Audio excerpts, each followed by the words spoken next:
Thank you for joining me once again for the intelligence briefing. This is going to have to be some kind of record here. I'm going 2 videos in one day. There's so much news out there that we kind of want to get to that it merits a second video today. So today we published at Protestia and several other reputable polemics ministries and discernment websites posted links to it as well. The interview with Scott Morgan, former minister at Crosspoint Church, with James Merritt, revealing some of James Merritt's lesser characteristics. You can see that at protestia.com. And you can also see, I believe, there's an article at capstonereport.com, which we endorse. reformationcharlotte.org, of course, we endorse. All of those places worth checking out for James Merritt and his racist joke. You'll see him there on those websites.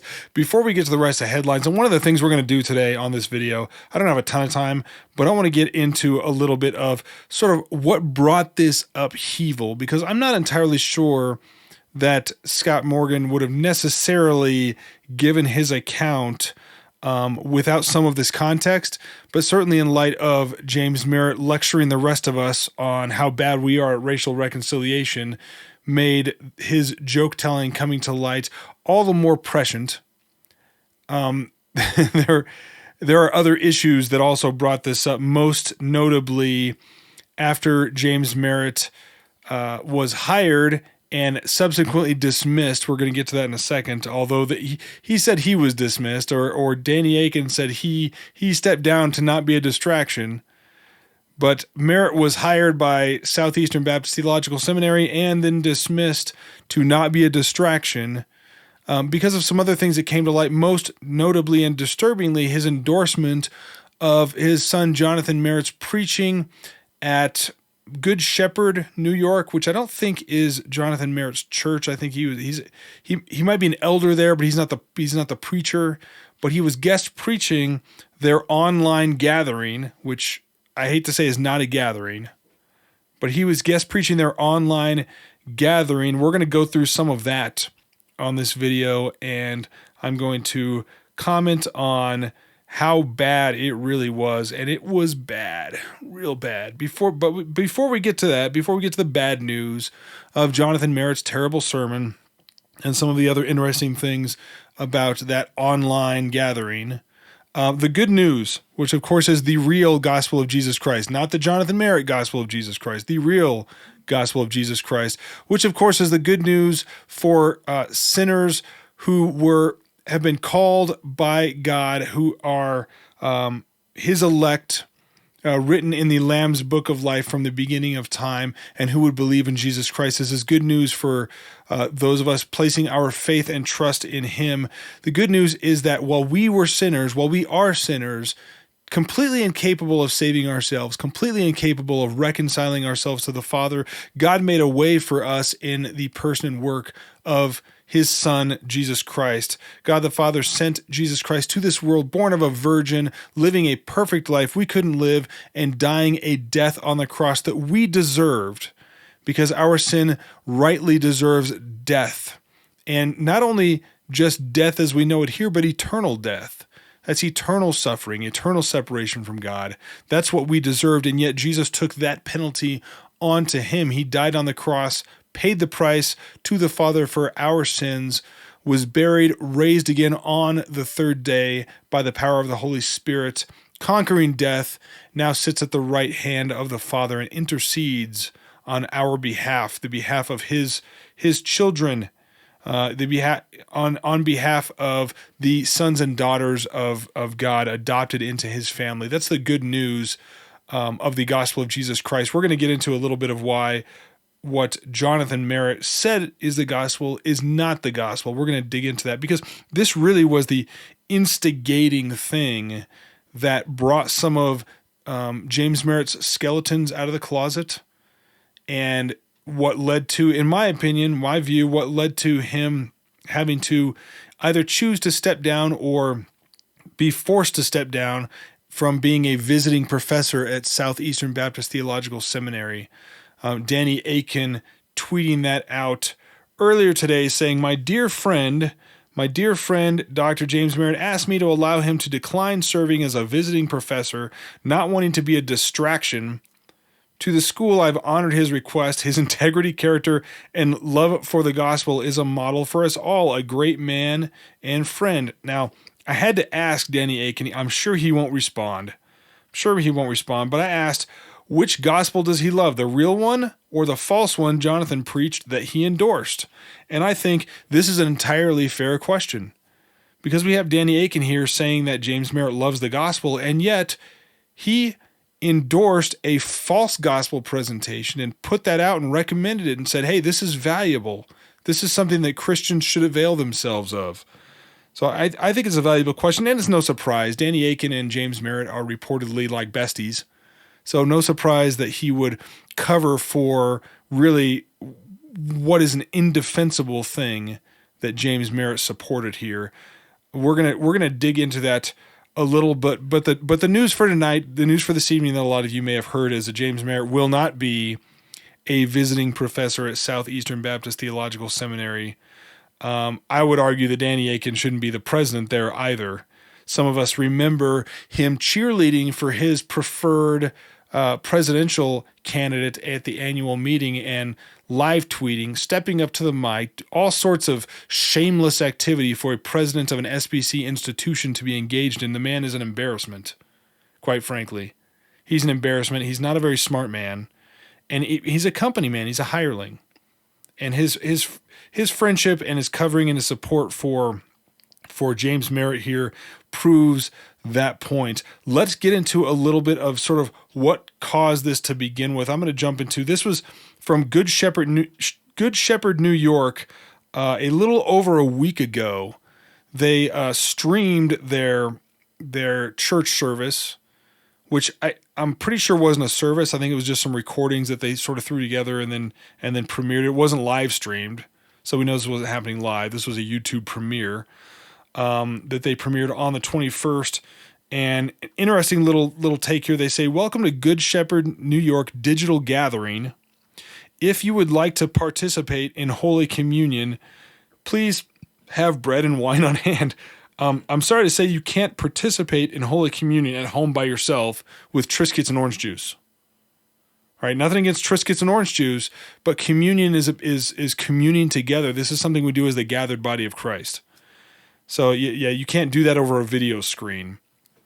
And communion is one of the reasons why the gathering is essential, why we're not to forsake the gathering, because the Lord's Supper is a primary part of Christian worship, and it is done as the gathered body of Christ as we're together. So we're not to forsake the gathering, so we're not doing this fake wannabe communion with Triscuits and orange juice over the internet. Let's get into it. So this was at the beginning, by the way. This praise song. Very, very pretty. Yeah. Holy are you, holy are you. There is no God like you. I'm sorry, I gotta stop it. Did they just like bring in and out a masked violin player there? Isn't everybody at home like recording this separately? They're all obviously in different places, right? Well, what's with the mask? No God like you. Yeah, that's a mask. Ladies and gentlemen, we have a mask. Praise. Not a sin. By the way, not a sin, just a little ridiculous, a little silly. Little virtue signaling. Oh, there's another one. Got another mask. Okay, so they're standing next to each other, so maybe they're saying, hey, we're too close. Our violin playing is too close. We could kill each other with COVID. Anyway, I don't want to make fun of this too long. We have more important things to get to. It's very pretty.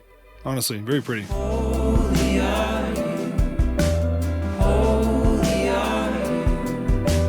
There is no God like you. There is no God like you. Praise And in all fairness, I've watched this song already. It's that you've heard everything they're going to say. So we're going to fast forward here just a little bit, and we'll get into some other things. All are welcome at the table of God. Every child. For Christ brings peace. Wait, what was that? What was that? I'm sorry. I got to rewind that real quick. Was that Savannah Guthrie? I think it is. All are welcome at the table of God. Okay, that's not true. I'm sorry, that's not true. But before I talk about that, let's hear what the rest they're going to say Every here. man, woman, and child. For Christ brings peace to all. Tearing down every All right, I'm sorry, I'm going to interject.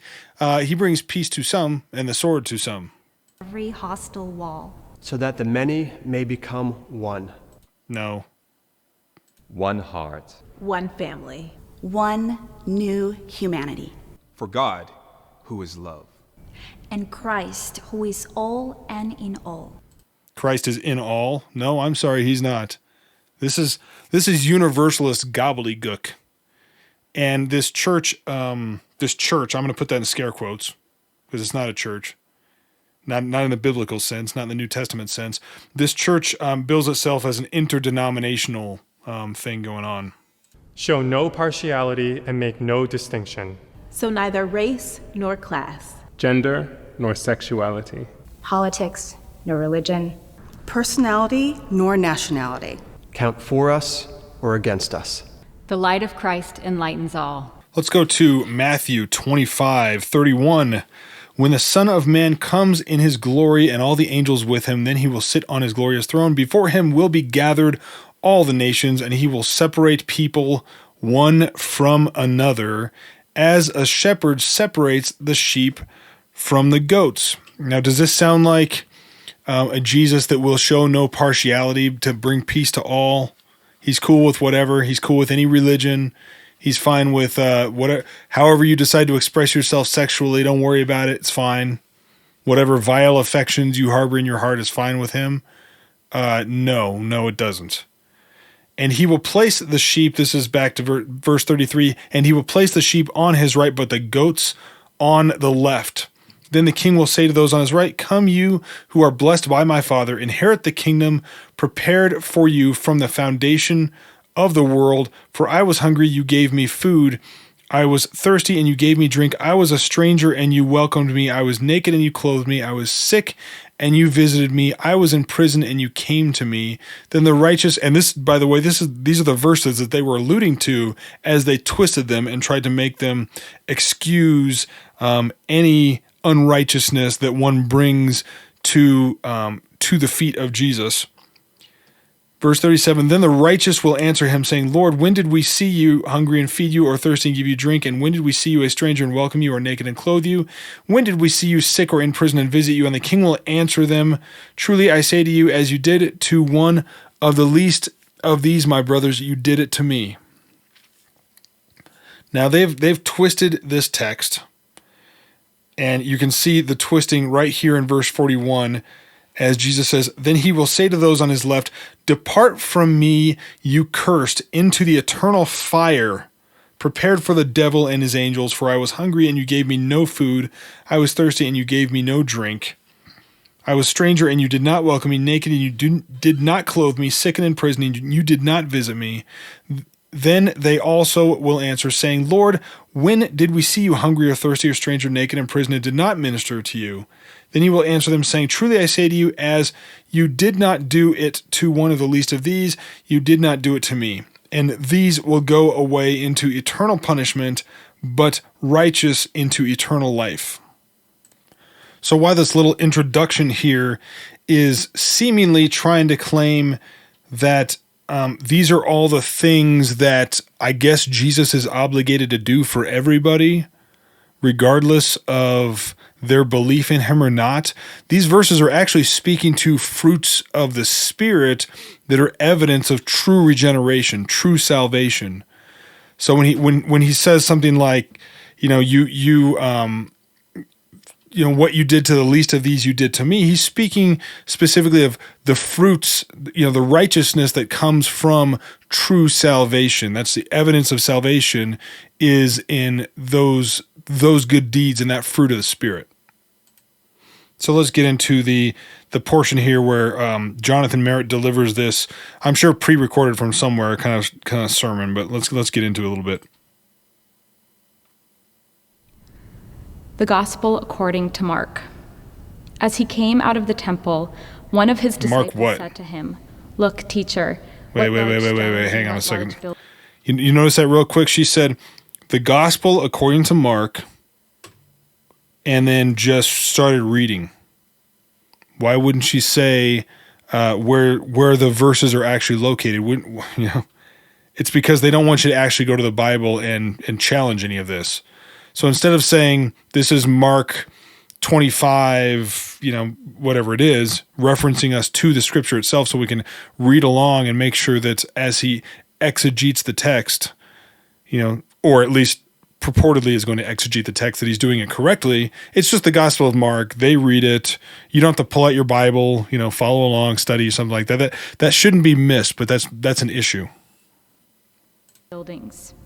Then Jesus asked him, "Do you see these great buildings? Not one stone will be left here upon another.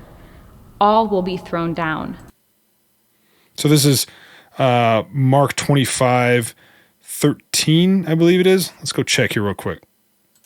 Sorry, I said Mark 25:13. It's actually Mark 13, Mark 13:1. And as he came out of the temple, one of his disciples said to him, "Look, teacher, what wonderful stones and what wonderful buildings."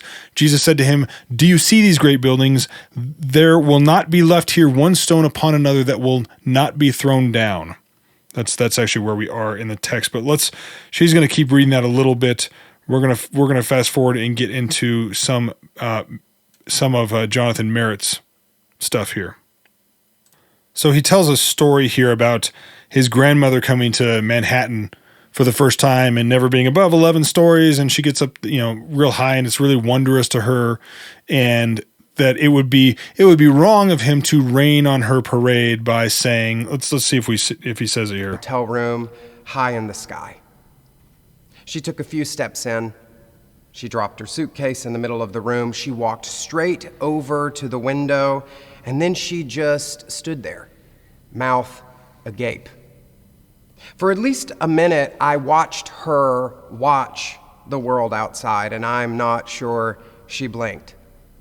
A sea of skyscrapers, sprawling screens of light, throngs of ant-like tourists bustling along the streets below.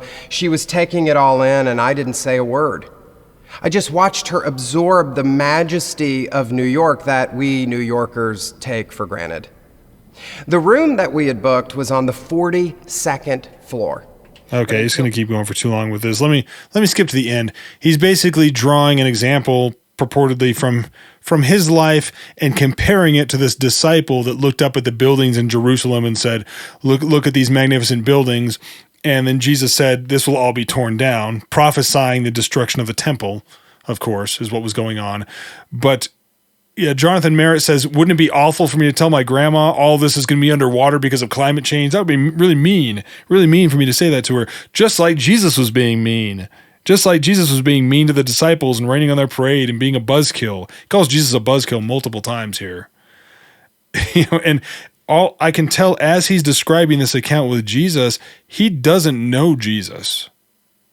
Because somebody who knows Jesus knows that he is the Son of God. He is God. He's perfect. He cannot sin, does not sin, would never characterize Jesus' interactions like this. Jesus can't be a buzzkill. He can't be overreacting. He can't do these things that are wrong. And Merritt just acts like, well, of course you can do things that are wrong.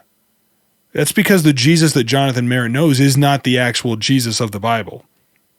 And that's what we see as this sermon goes on. Mark doesn't name this disciple. I tend to think that given what happens next, Mark wants to save the poor guy some embarrassment of being known. So there he stands, awestruck, this unnamed disciple. And he taps his rabbi on the shoulder and says, "Wow, will you look at this place? Isn't it magnificent?" And Jesus says, "Do you see all these great buildings? Not one stone here will be left on another." Again, the prophesying the destruction of the temple, which did come to pass. Everyone will be thrown down. Talk about a buzzkill.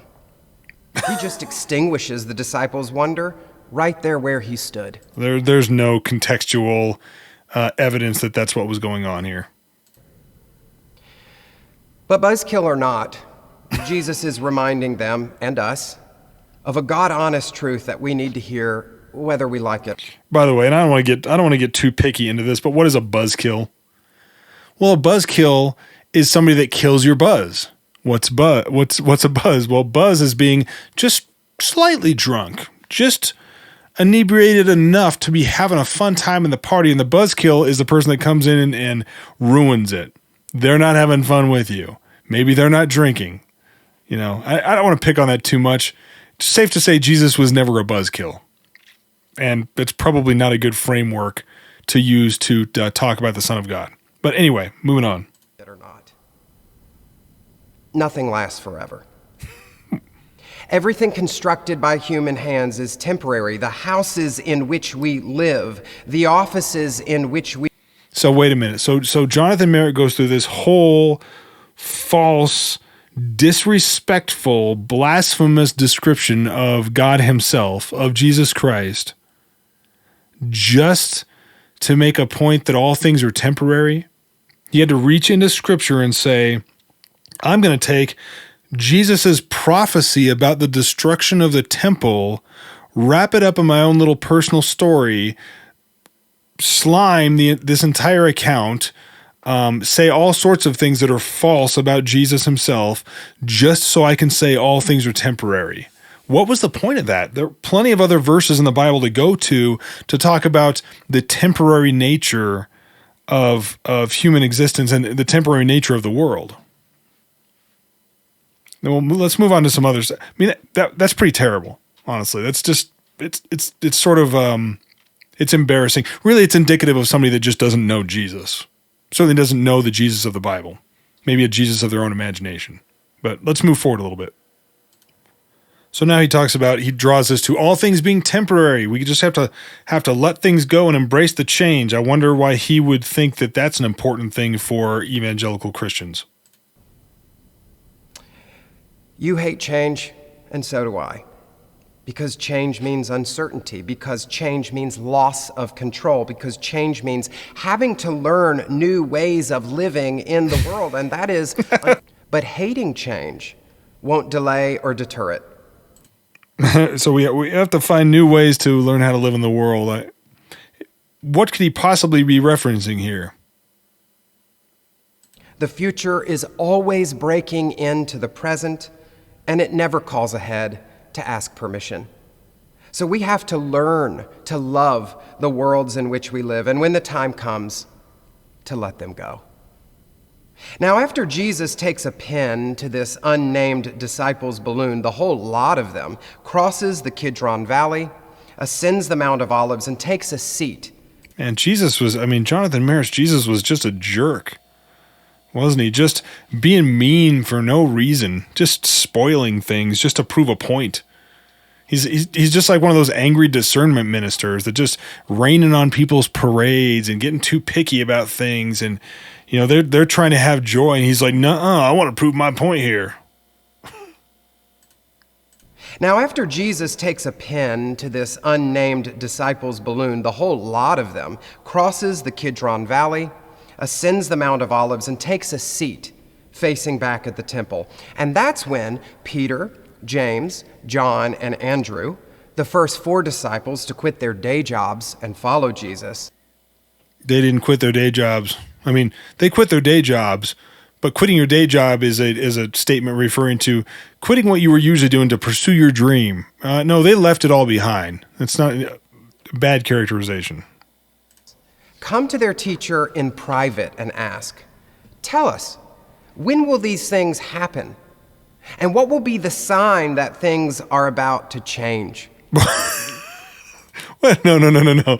What will be the sign that it's almost all over? What will be the sign that the end times are upon us? What will be the sign that things are all about to end, not change, end?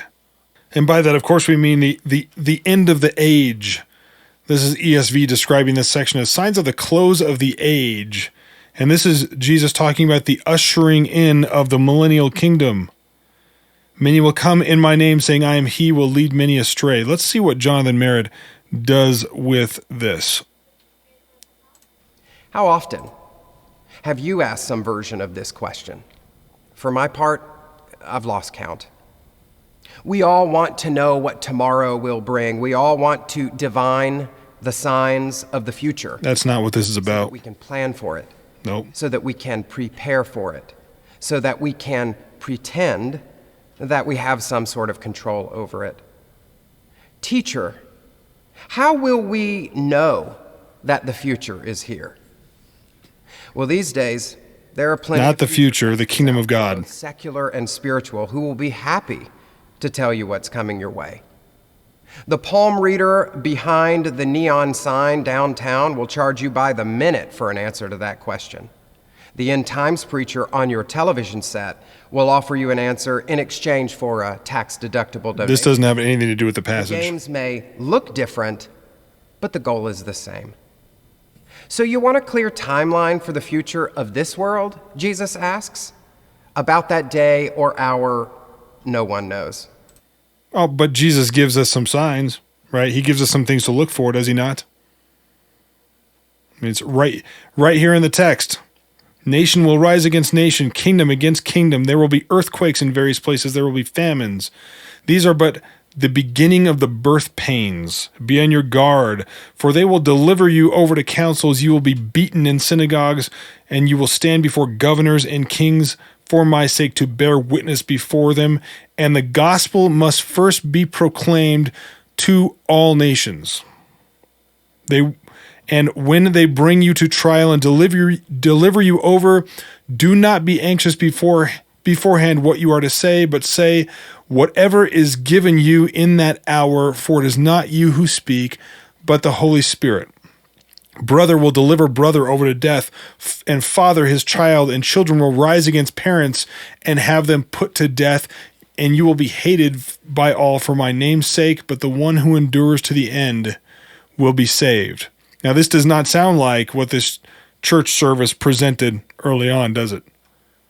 That Christ had come to bring peace to all. He doesn't care what religion or sexuality or whatever you are. None of that matters. That very universalist message is specifically torn to shreds by this text. Let's get back to Merritt here, though. See what he's doing with this. Now, if you had attended another church this morning, and not an actual church, you might have heard a sermon about how Armageddon is just around the corner and how you should probably start stockpiling cans for the apocalypse. No, real churches aren't preaching that, dummy. All of the chaos and violence that's going on is rock-solid proof that we're nearing the end of the whole darn thing. These folks I mean, like Jesus said? And pray in Jesus' name, which makes it even harder to believe that they're just one more huckster practicing almanac discipleship. Now, you notice he just stopped in the text. He's like, well, this next part of Matthew 13 is totally inconvenient for the point I'm trying to make. So I'll just pretend like it's not there. And just now I'll start preaching whatever's coming out of my mind instead of whatever's coming out of the scripture. Watch out that no one deceives you, Jesus said. People will come in my name and will deceive many. When you hear of wars or rumors of wars, don't be alarmed. Such things must happen, but the end is still to come. Well, for Jesus' part, he does mention the end. But he didn't stop there, dude. He says here is in response to a question about the temple. He's not talking about the end of the universe, the end of the cosmos. No, nobody's claiming that. But we are claiming he's talking about the end of the age, the ushering in of the kingdom, because that's what he said. The end of human history? As theologian Will Willimon says, contrary to what you've been led to believe, when Jesus goes apocalyptic and talks of the end, he's not predicting the future. He's speaking of the precariousness of the present. That's a lie. That's a lie from the pit of hell. And this is a standard thing that you will see social justice warriors. You will see this come out of some kingdom theology. Certainly, social gospel preaches a lot of this. That the gospel, that the real message of Jesus isn't actually about saving you from the wrath to come, which of course is the actual biblical gospel. These people teach that the gospel is actually, Jesus' gospel is actually about fixing the here and now. He's about fixing your personal problems, your personal things that are going on. So when Jesus goes apocalyptic, he can't actually be talking about, the apocalypse, which of course is verified when we read Revelation, verified when Jesus starts prophesying things that then come to pass, like the destruction of the temple. Can't be about that. It has to be he's actually talking about the present. So when Jesus goes apocalyptic, he's really talking about the precarious of your personal situation. Your personal situation is really the apocalypse to Jesus. When Mark wrote his gospel 3 decades or so after Jesus' crucifixion, the news reports were as bleak as they are today. The economy had tanked. Whoa, hang on a second. I got to stop this again. Do you notice what he just did there? Do you notice what he just did? When he said, well, Mark wrote his gospel 3 decades after the crucifixion of Jesus, and the news reports are really, really bad. What he's insinuating is that the writing of the gospel of Mark was influenced not by what actually happened, not by what Jesus actually did and said and taught and what the disciples did and the real sequence of events. It was written in response, in the context of all the bad stuff that was happening 3 decades after Jesus' crucifixion. Again, this is more reading into the text. This is more subjective text work where we're saying, well, the Bible's supposed to be interpreted. Not only is the Bible supposed to be interpreted in light of our current events and current problems, but it was actually written in light of the current events and current problems. We don't have to actually take it as the events that happened, the things that actually happened to Jesus and the disciples, what he said and taught. No. Mark was looking at the bad headlines. That's really what was informing this account. And the oppressed Jewish people were rioting throughout the city. In AD 70, the Roman army entered Jerusalem to quell an uprising, and they burned the temple to the ground. Come on, man. Then he just right there says that he just talks about the destruction of the temple that Jesus prophesied. When this happened, history tells us, there was gold hidden in the temple treasury, which melted from the fire's heat and seeped down into the cracks between the stones. And the greedy Romans, well, they had to pry the stones apart so they could retrieve that gold. Not one stone here will be left on another. So he does get back to the actual fact that Jesus was prophesying the destruction of the temple. He does get back to it, but not before he makes his navel-gazing, self-serving, social justice, social gospel point. That was the more important point. So Mark is telling this story to a Christian community in the midst of a state of social upheaval, a state that was testing the limits of human resolve, which is to say, Mark is telling this story to us. It's not a story, dude. It's not just a story. It's not a parable. Jesus telling this to this disciple, Jesus prophesying, and then Jesus specifically prophesying about the end of the age, the apocalypse, the coming of the kingdom, these things. It's not just a story. Not only did Jesus actually prophesy this, it will actually come to pass. This is just awful scriptural interpretation. And it's purposeful because, Jonathan Merritt has started with something he wants to say. He's got a message he wants to deliver. He's got a Jesus and a gospel that he wants to put forward, but the text doesn't support that. So he has to yank the text out of its context, make it say something completely different than what it actually says. But of course, it's on video. We can do this work. We can see how bad this actually is. So Mark is telling this story to a Christian community in the midst of a state of social upheaval, a state that was testing the limits of human resolve, which is to say, Mark is telling this story to us. He is writing to Christians living in a time much like our own, when the status quo is crumbling, which is bad news for those who benefit from it, and the best news possible for those who are crushed by it. Crushed by it. You're right. No. This is more social gospel gobbledygook. More social justice, and you'll see he'll make that very clear. You see, God is not interested in sustaining the status quo. God is not interested in propping up obsolete institutions. What does that have to do with anything, dude? As much harm as good. It doesn't have to do with the gospel at all. This is social gospel. This is Marxism. Obsolete institutions is Marxist language, class warfare, trying to weave some sort of gospel version, some sort of version of the gospel into exactly what Karl Marx taught. Exactly the class warfare between the rich and the poor, the institutions that keep people oppressed and all that. It doesn't have anything to do with the gospel of Jesus Christ. For first century Jews like Jesus' disciples, the temple was more than just another building. It represented the religious and political order upon which they built their lives.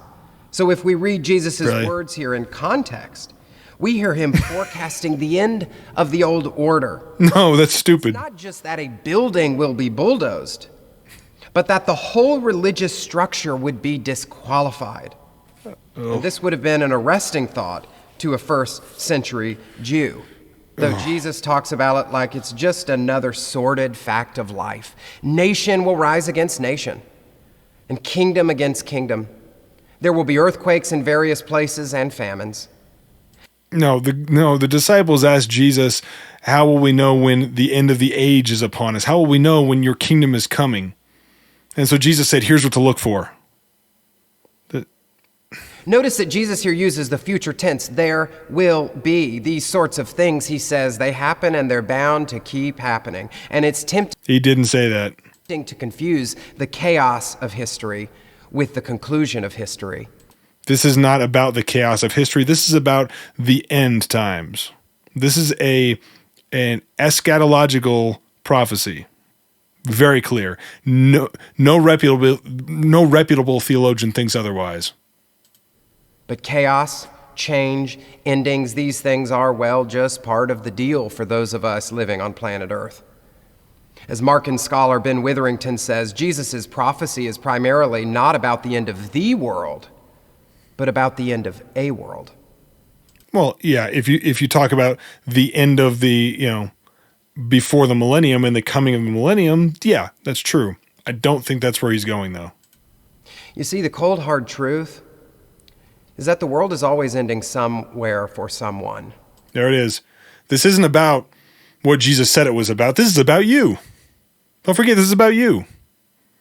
It's about your world ending. It's about your material problems.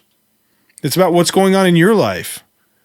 What an attractive view of this to the unregenerate heart. A declaration of war. A catastrophic natural disaster, a new and novel virus that alters the most basic contours of ordinary life. Yeah, the virus didn't do that, dude. A rejection letter, a job lost, an eviction notice taped to your door, a miscarriage, a horrific diagnosis, a spouse who walks out of the door for the final time. The end is always near. No, this is horrible. This is horrible. I'm not sure how much more of this I can go with, About every other word coming out of his mouth is a twist. A twist at the best. At the best, it's a twist. But let's get in. Let's fast forward here to his gospel presentation real quick. Their marriage ended. Their memories ended. All of their plans for the future ended. But that's just part of the story, at least from my perspective. Even as their world was ending, Christ was coming again. In the prayers that my grandfather prayed in his final days, Christ was coming. In the smiles he offered and the ones he received, Christ was coming. In the way my grandfather continued to share the good news that God loves us all until he was bedbound, Christ was coming. No, dude. Christ coming is an actual event. Broken love he received from his wife as she held her beloved's hand and walked him all the way home. Christ was coming again. This is so bizarre. In moments of disintegration, it's easy to believe that God has nothing more to say to you, that God has taken a leave of absence. Nobody thinks that. But today you can be reminded that in the words of that ancient prophet, God is the God of both darkness and light. You see, for God, the whole universe is a cosmic delivery room over which the Creator is always whispering, push, push, push. And if you turn away or take a nap, well, you'll miss the grand reveal. So this is the sermon. This is the characterization of the gospel that was promoted and lauded by a Southern Baptist, former SBC president and professor, visiting professor at an SBC university. This is atrocious. This is so embarrassing. Like I would say it's embarrassing, but is this not what we've come to expect from the SBC? Certainly, Big Eva SBC elites. They're all about social gospel, all about social justice and these kind of concepts, these very unbiblical frameworks for understanding the text and understanding the ministry of Jesus. So if you're facing the end of your relationship, or the end of your career, or the end of your youth, or the end of your dream, or the end of a life of someone you loved with your whole heart, then I hope you'll mourn with all you've got. But I also hope that you will receive the good news of today's gospel. No. There's not today's God. There is the gospel of Jesus Christ. And everything else, while we might call it good news, don't use the word gospel. He's deliberately doing this. He's deliberately doing this to try to twist the actual gospel of Jesus Christ, the biblical gospel, with the social gospel he's very clearly promoting here. And the gospel of personal material blessing, that the gospel is somehow that Jesus has promised to, he's coming again to fix this problem, coming again to fix this problem, coming again to fix this problem. That God, whose name is love, is waiting for you everywhere. What? Even in the places you'd rather not go. What does it even mean? The Spirit is hovering over the chaotic deep of your crumbling world, calling forth new life. What? And that Jesus is always coming, again and again and again, even in this terrible, wonderful time.